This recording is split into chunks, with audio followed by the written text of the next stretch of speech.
So I am delighted to be in conversation with someone that I deeply admire. All of you are familiar with him, and all of you are familiar with his books. And I think, if I'm not mistaken, it was Somerset Maugham who said that there are three rules for writing the novel. Unfortunately, no one knows what they are. But here is obviously a man who seems to know all the rules. And he's figured out those rules probably about 150 million times. So I'm truly delighted to be having this conversation. Thank you, David, for sparing the time to be having this discussion. And I hope that we're going to have some fun. Great. I'm looking forward to it. Thank you. So, everyone, for those who are probably living under a rock, there is a new novel, and of course, I have it on my Kindle, and it's called Mercy. And trust me, this is a book which is, for lack of a better term, unputdownable. If you haven't downloaded it on your Kindle or haven't picked it up in the bookstore, please do. So, David, before we speak about Mercy, for the sake of our audiences in India, some may not be fully aware of the fact that you're actually an attorney by profession and started writing stories when your mother apparently gave you a notebook to scribble in. So could you take us through a little bit of that journey and sort of fill in some of the gaps in terms of how you became a best-selling storyteller?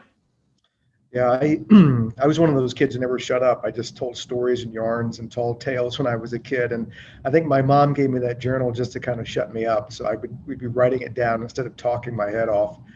But I was really intrigued. I was a huge reader as a kid. I loved books, and I thought, well, maybe I can create some of my own stories that other people can read. So I just wrote. I started writing short stories, as a lot of aspiring writers do, because short forms fiction has all the necessary elements of long form. You need to have characters and plot and dialogue and narrative and all that. But they're short. I don't have to write a 400-page novel. I could write a 10 or 20-page short story and accomplish something and feel good about myself. I mean, writing is hard, and having any positive reinforcement is actually a good thing. So I was writing short stories when I was in high school and college and law school, and trying to get them published, and didn't have a whole lot of success. And then I started writing screenplays. A friend of mine went out to Hollywood to break into film as a producer. He brought a script back. I read it, thought, interesting way to write a story. And so I went off, and while I was practicing law, I wrote 3 or 4 screenplays. I got an agent in LA based on my screenplays, had a couple of them optioned. Then I had the idea for a novel, The President, a cover-up, a burglar. It was called Absolute Power. I spent 3 years writing that novel while I was practicing law as a trial lawyer in Washington, D.C. And that book really, changed my life. It allowed me to go and write full-time. So I tell people I'm an overnight success. It only took about 6,000 nights to get there. Wonderful. The old adage, a lot of young wannabe writers, kids, they come up to me and they say, hey, listen, should we ditch the day job? And I say, no, it's very difficult to write when you're hungry. Just keep the day job going, and over a period of time, you'll figure out as to whether you can actually make that your mainstay. So was there some point at which you realized that this could become your mainstay? Yeah, so when I was writing Absolute Power, I was married. I had one child at that time. We had another one on the way. So I couldn't go the starving writer route. I mean, I had a family to support, and I made a good living as a lawyer. And that motivated me too. A lot of interesting elements about the law, and some of that ended up in some of my novels as well. So if you have the wherewithal to be able to go and write full time and still support yourself, and again have food to eat and a roof over your head, I guess that's okay. But I always like the idea of juggling different things. So I'm juggling a career, but I knew I wanted to be a writer. So the urgency was there for me, having a full time job and wanting this other life. I thought it was good that I had a job at the time, because I wanted to move away from that job and become a full-time writer. So I only stopped practicing law after my first book sold, the movie rights had sold. I was halfway through writing my second novel. The tour was coming up for Absolute Power, and I sat down with my wife and said, I can't be a good lawyer, I can't be a good writer. I can't juggle both of these full-time careers. So I told her, I think I can carve a career out as a writer, but if I fail, I can always go back to being a lawyer. I was a good lawyer.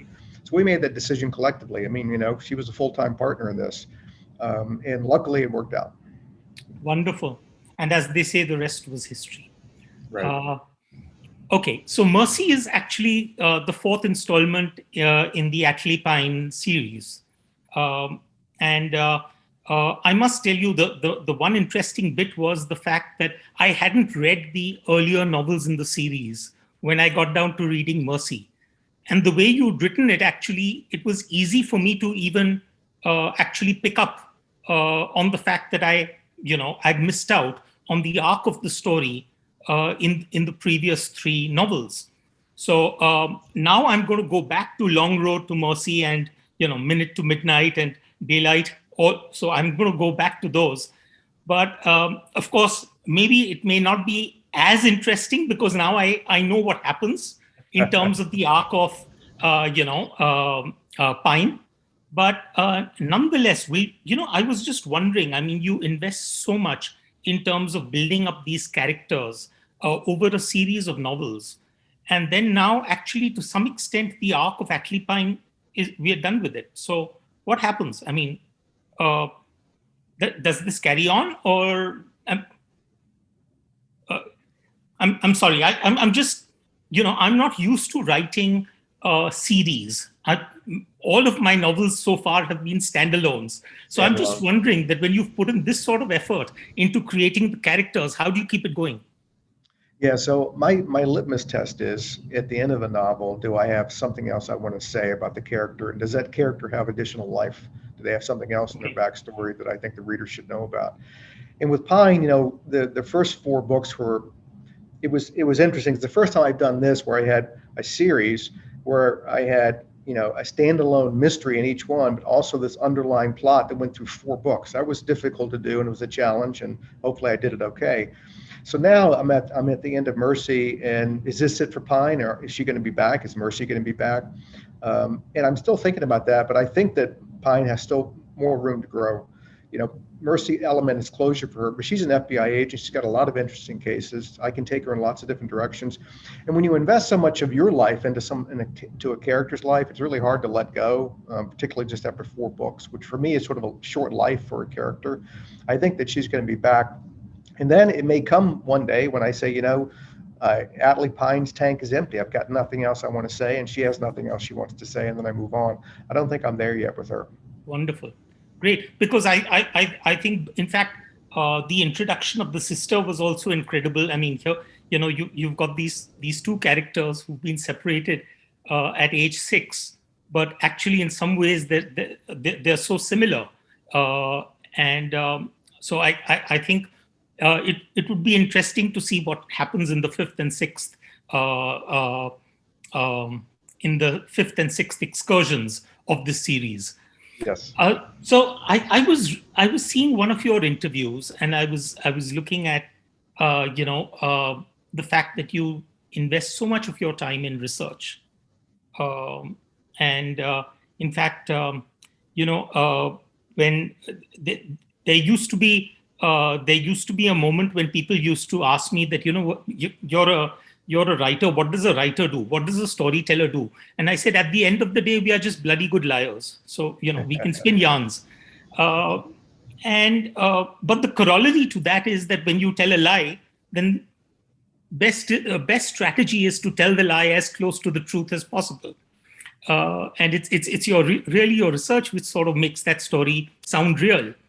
And I was intrigued by the fact that you specifically said that I'm not a Wikipedia researcher, and that I really get out of my comfort zone in order to look at a lot of things. And probably that's the reason why I have so many fans, because even those who are within the industry know that I'm not talking off my head.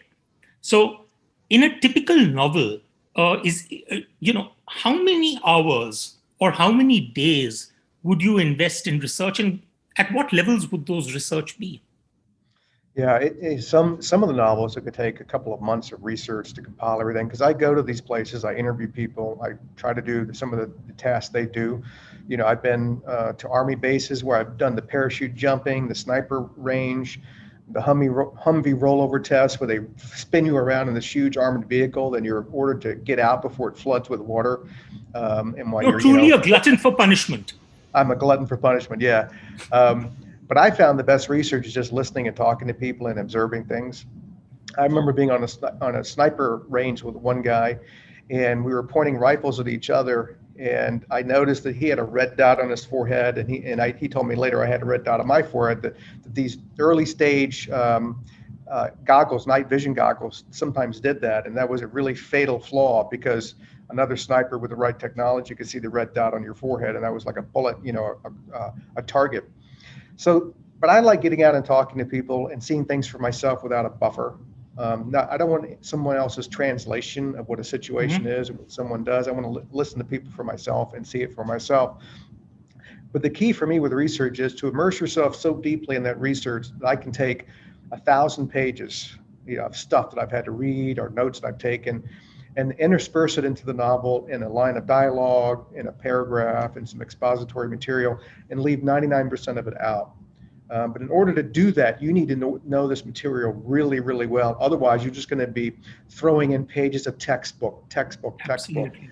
And the reader's going to go, oh my God, they're going to hit this wall. And it's like, where did the story go? And they're just going to flip past the crap. They're just going to flip past it. They don't care. They don't really care how much a tank weighs or what, how many bullets this gun can fire. It's cool stuff. And you as a writer, you're kind of like, wow, that's really neat. I need to write that. No, you don't. You don't need to write that. My rule of thumb is for research, it can only be in the story if three things occur. One of three things occur. One, it somehow helps to evolve or describe a character. Two, it provides information for the reader to follow along in the story. Or three, it expands the plot. If it doesn't do one of those three things, then it doesn't need to be in there. And I think some of my novel writing was influenced by my screenplay writing. You have to be really economical with screenplays, and any scene has to have at least two reasons to be in there, not just one. And I sort of go the same way with my novel writing. I've always found that the more words you use to describe something, the more diminished the power of your storytelling becomes. If you can find in 10 words what you would have said with 100, your storytelling is far better. Absolutely. And what you said is absolutely right. When you've invested months on research, very often you tend to fall in love with your research. And then the effort is to bring all of that in. And somewhere or the other, the story gets compromised or the pace gets compromised. In fact, people don't understand how painful it is in terms of actually having to give up on that research that with a great deal of effort, you've jotted down or you've recorded. So yeah, I can see where you're coming from. Who was it who said that? And so for a minute, I just really want to talk about thrillers rather than novels. Yep. Was it Lee Child who said that the way to write a thriller is to ask a question in the beginning and answer it by the end? So just leave unanswered questions so that your reader is always wanting more. But I have read so many thrillers, and I'm trust me when I say that two of the thrillers that for me really stood out, in fact, from your stable, were The Winner and Memory Man. Right. Those were outstanding pieces of thriller fiction, as it were. But the question is, what makes a thriller? Everyone tosses around this term that, oh, that's a great thriller. But what is a thriller, and what makes a thriller different to other genres? I think there are similarities, but there are some things that are dissimilar. I've heard someone describe the difference between a mystery and a thriller, and that in a mystery, one person dies and they figure out who did it. In a thriller, 100,000 people could die, and if you don't figure it out, they will. So the stakes are a little bit higher. It's the difference between Raymond Chandler and maybe Robert Ludlum. But my approach to thrillers is that you can allow it to get too big, and then it gets out of control, and then it gets ridiculous. It's kind of like a Hollywood movie where they had too much money to spend, and they have too many villains and too much firepower, and just you're like, come on, this is ridiculous. I watched a couple of movies recently. I was like, oh my God, they spent $200 million building up a story that no one will ever believe could actually happen.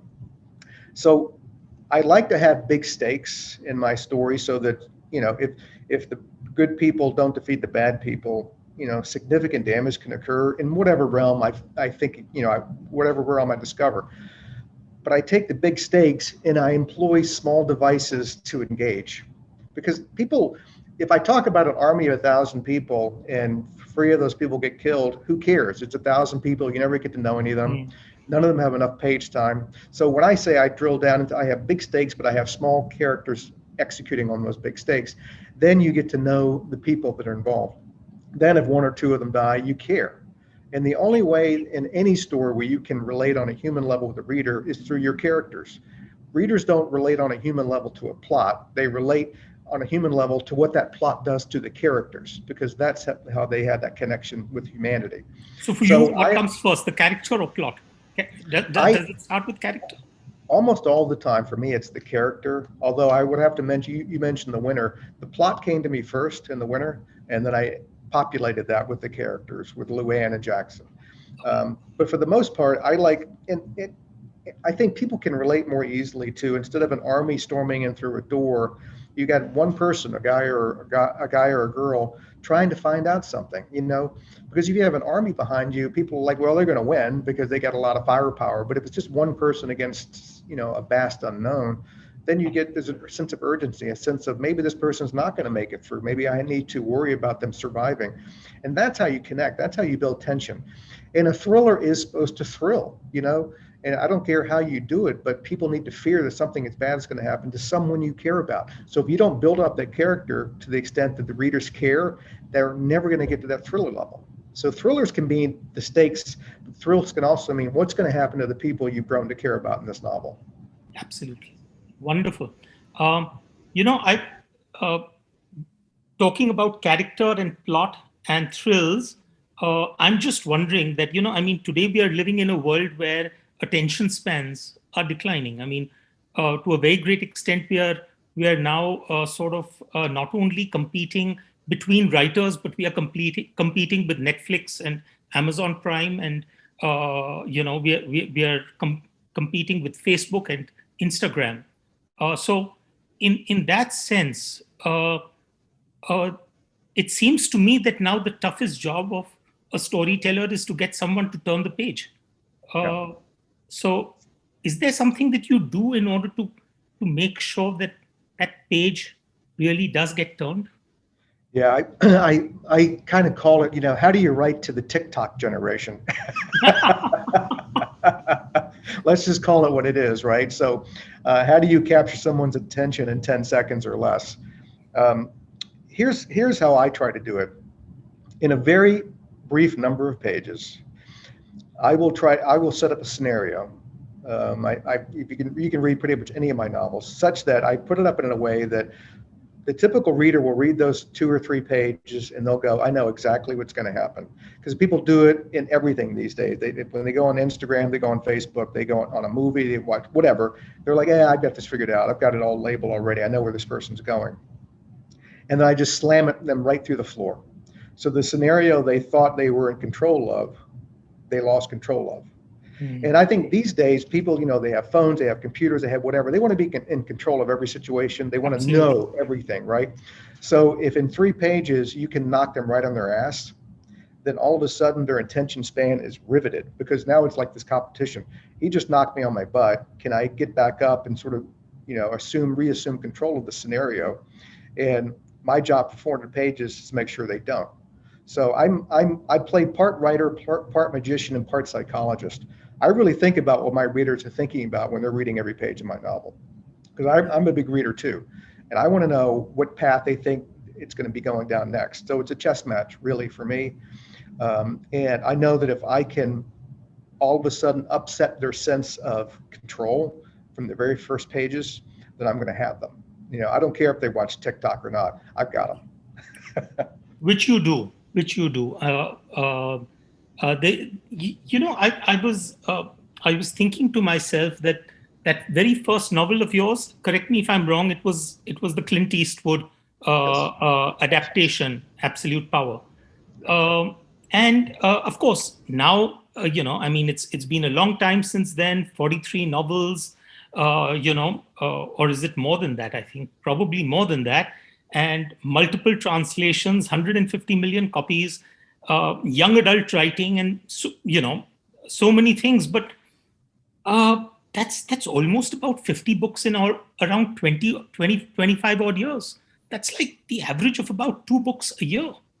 Yeah. So, I mean, how do you keep the wheels turning? Where does the ideation happen from? And also, it seems to me that you would need to have a rather disciplined routine to be able to produce this sort of prolific output. Yeah, I've never approached writing as a job, 9 to 5 job. It's part of my identity, I guess. So I'm never not doing it. I don't write, 1,000 words a day or 5 pages a day and hang it up. I write every day until my tank is empty. However many pages or words it is, it is.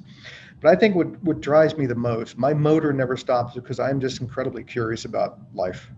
Every day I wake up and I walk outside and I soak it all in. I learn stuff. I meet people. I talk to people. I listen. I eavesdrop. I spy on people. Everything fascinates me because I write fiction, but I write about the real world. So in order to do that in an authentic way, you need to know the real world. So I love nothing better than sitting on a park bench and watching two people talk and see how they interact with each other. That just fascinates me. So I think because I wrote for so long and never made a dime doing it, I didn't really count on it for income. So I think it's just part of who I am. I could be, I sometimes, I'll go to a party and I'll be sitting off in a corner staring at the ceiling, and somebody will go over to my wife and say, Michelle, my God, I think David's had a stroke. Is there a problem? And my wife will look over and she'll like, no, he's just finishing a chapter. Give him 5 minutes, he'll be back. And then she'll ask for another drink. So So, that's so, just, so the machinery is working no matter where you are. it never stops. I don't write in a particular place. I write everywhere: planes, trains, automobiles, parking lots, in the middle of a restaurant. For me, the stories dominate my life, and I'm ever curious about things. So people ask, where do you get your ideas from? And I said, I'll tell you exactly. I wake up every day and I walk out the door. And I don't stare at my phone. I don't look at the ground. I'm not in my own little cocoon world. I try to embrace and experience life no matter where I go. I've written books about places just because I happened to travel there and I found them fascinating. Wow. And I thought, I'm going to write about this place because it just really intrigues me. Mark Twain once said that travel is fatal to prejudice, which I totally agree. But I would say that also that travel, however you can do it on a plane, or you can do it in the middle of a library reading about a part of the world you've never been to. Absolutely. But I would say that like that is incredible for creativity. Absolutely. Um, I was just wondering, you tend to create a lot of your sort of story clusters almost around these characters. We discussed this in the early part of our discussion. For example, characters like Amos Decker, Vega Jain, John Puller, and uh, is it easy? Is it more easy, or is it more difficult to develop multiple narratives around these clusters of characters? I mean, I tend to sort of get bored with the novel and my characters by the time I'm done, and so by the time I attack a new novel, I want a new standalone story. But you do this so well that you take the same character forward. And I was also wondering as to whether this is purely from a creative point of view, or whether this is also related to a marketing perspective. Well, for me, when I sit down, like I'll take Amos Decker as an example, a character who I love and I will continue to write about. I read a book once called like Born on a Blue Tuesday about a person with synesthesia. So they identify days of the week in these vivid colors. It's just your sensory pathways are intermingled. Could be through birth or brain trauma. A lot of musicians have it. Mozart and Beethoven probably had synesthesia. They just saw music in vivid color, just made it more powerful. Yeah. And I found that really intriguing. Then I started reading about people who had suffered traumatic brain injuries and how it changed their personalities, gave them impressive sort of mental powers, but also baggage. So if you're thinking about creating a character that you're going to carry on for multiple books, it's not just enough to create a character and then send them off into mystery after mystery after mystery. You have to create around them what I call baggage. And baggage is not necessarily a good thing or a bad thing. But with Amos Decker, he was an outgoing, gregarious young football player. He had a traumatic brain injury. He died on the field. Came up with this. Now he's got perfect memory. He loses his family. He hits rock bottom and then slowly builds himself back up. So that allows me to dig into that material in every book a little bit deeper and a little bit deeper. So it's not just I send Decker off to solve a new mystery every book. With every new book, you learn more and more about Amos Decker and what makes him tick. But I foreshadowed all of that in the very first book by giving him so much baggage around him. And it's not just baggage that I can exploit to keep the readers interested. It's baggage that I can exploit to keep me interested in the character. Absolutely. And then all of a sudden I'm like, I don't want it just to be a standalone, because I talked about this a little bit, but I've got so much more to talk about in this one particular element of his personality I haven't even explored yet. So in every book that I write about Decker, yes, he has a mystery to solve, but now I get to also unpeel another layer of the onion with Amos Decker. That's lovely. And that also is probably the reason why you would, I imagine, be holding yourself back with the first couple of novels in terms of peeling the layers, so that there are more layers left to be unpeeled. So I'm going to be going in reverse gear with Mercy, but nevertheless, maybe it'll be a great theoretical study to see what are the things that you had left out. So I will do that. Okay. You mentioned a few of your favorite authors, and in particular, the names that keep cropping up in several of your interviews are Agatha Christie and Arthur Conan Doyle. And one is, of course, I would love for you to talk about some of the books that you grew up with. But more importantly, I would love for you to talk about how important is it to be a reader in order to be a writer. Yeah. I don't think you can be one without the other.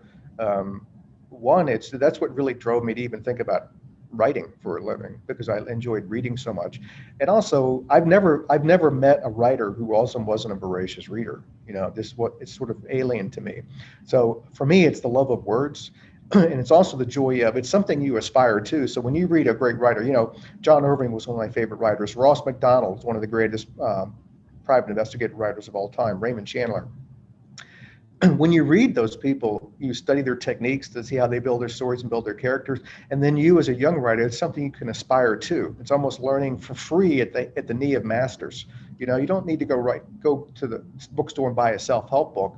Go to the library and check out people who have actually done it, and you can read them for free and break down how they build their stories and their characters. So for me, it was just awe-inspiring to be able to know that one day maybe I can get close to that level. So it was aspirational for me, but also just the sheer enjoyment of reading. Reading has changed my life. I grew up in Richmond, Virginia, in a very segregated society, and I have a lot of people I grew up with whose views of society have not changed since the 1960s. It's not a really good thing. What saved me was books. I saw the whole world through books. And so, but for that, I would be a very different person today. So I couldn't even imagine, if I had not been a voracious reader, I can probably tell you point blank, I would not be a writer. I would not be sitting here talking to you about the books that I've written. That's how integral it is. I think one exists with the other. And do you still take out time for reading in spite of your writing schedule? I do. I mean, it's such a critical part of my life that every day that I go by that I'm not reading something feels like a lost day. And again, it's one, for entertainment, two, because I like to learn things, and three, I love seeing how other writers do what they do. Everybody approaches it a little bit differently. So I have a lot of friends who are writers. I like to see, okay, what technique are they going to use in this book? What's something new they're going to do they haven't done before? And I always appreciate the fact that people are out there working as hard as they can to try to get better. Look, this is a craft. We're apprentices for life. Nobody's ever going to master this. All you can do is hope with each book to get a little bit better. Correct. Absolutely. And I was just wondering that, do you see yourself more as a writer or more as a storyteller? I would say I'm a storyteller, and the way I tell stories is through the written word. When I was a lawyer, I did both. I wrote briefs, and I would stand up in front of a judge or jury and tell a story. And I had the same set of facts as the other side.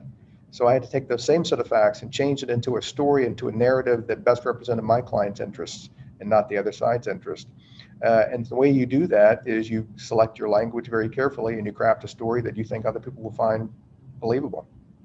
So do you think it's relatively easy for novelists to also tell stories for the screen, I mean, do they enjoy the luxury of being able to do a solo storytelling job as a novelist? But at the end of the day, the moment one talks about screen projects, OTT, and movies, it becomes much more of a team effort. So, do you think it's easy to transition there? No, nothing about Hollywood is easy. I worked in Hollywood. I've adapted, one of my own books for the screen. It's a collaborative process. As a novelist, you're used to being the king or queen of your material. What you say goes. That's not the way it works in Hollywood, and it's an enormous amount of pressure.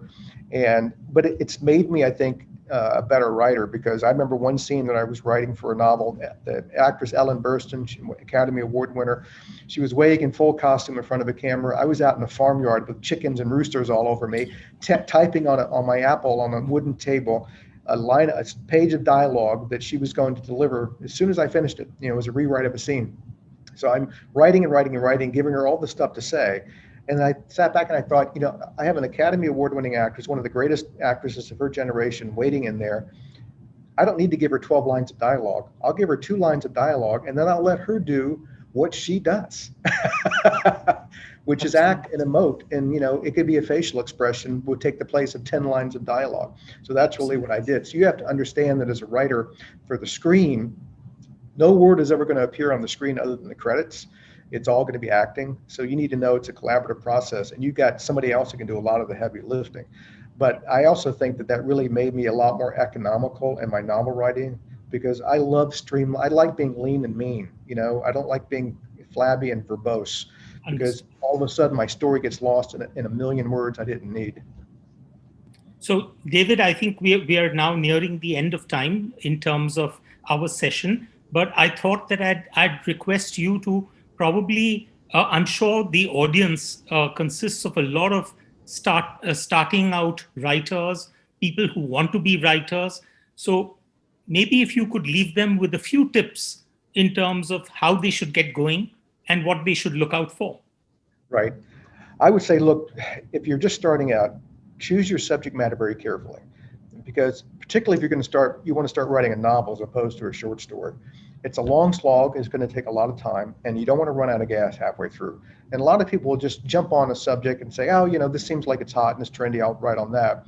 But they don't have any interest in it, no fascination about it. So I don't necessarily write about what you know about.